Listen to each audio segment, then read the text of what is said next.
build better relationships, and create a new skill? Well, with photography, you can.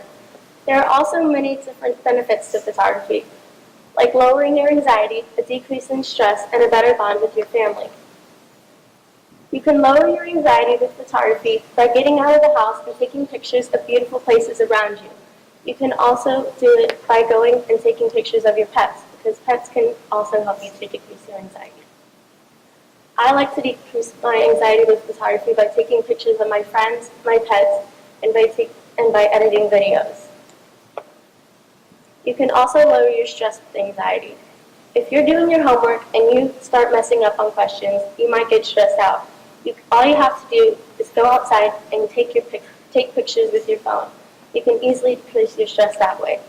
My mentor, Miss, also says that she likes to decrease her stress with photography because it can just be on your own. You can also build a better bond with your family.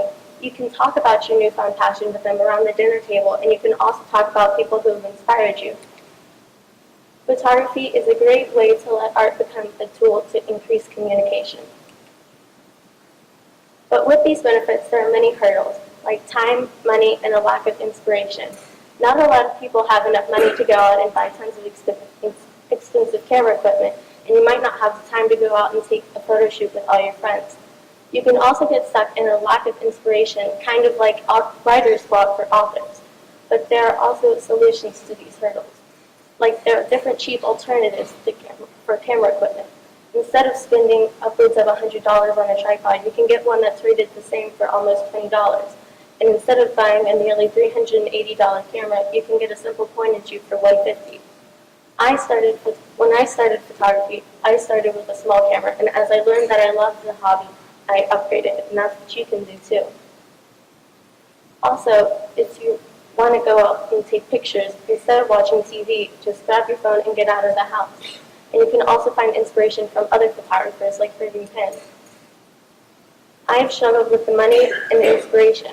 Instead of buying expensive light diffusers, I just hold a tissue over my camera lens, and instead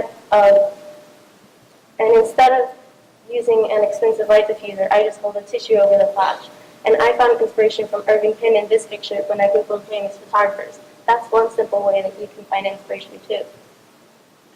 Now that you know what you're getting into, here's how to start photography. The good news is you already have a great camera in your pocket. You can start taking pictures with your phone in your backyard and of your family. It's just that simple. I've started photography at a young age, so I have lots of experiences. I like taking pictures on road trips, and I also like taking pictures at horse shows. I take pictures at horse shows with my aunt, and that's another way to bond with your family. I also really got into photography at her wedding. This was the first time that I got to work with a real professional photographer, and he really helped me out. Many celebrities love photography too, like Kate Middleton. She likes taking pictures of her children, and she's the only person except for occasional paparazzi to photograph them. Jeff Bridges likes taking pictures of the world around him, and Brendan Fraser likes to take pictures of himself. But a lot of people have this stereotype that they think about photographers. They think they're all incredibly artistic, super creative, and that they are super bossy, telling you to do this and pose like that. That's not true. Even you can be a good photographer.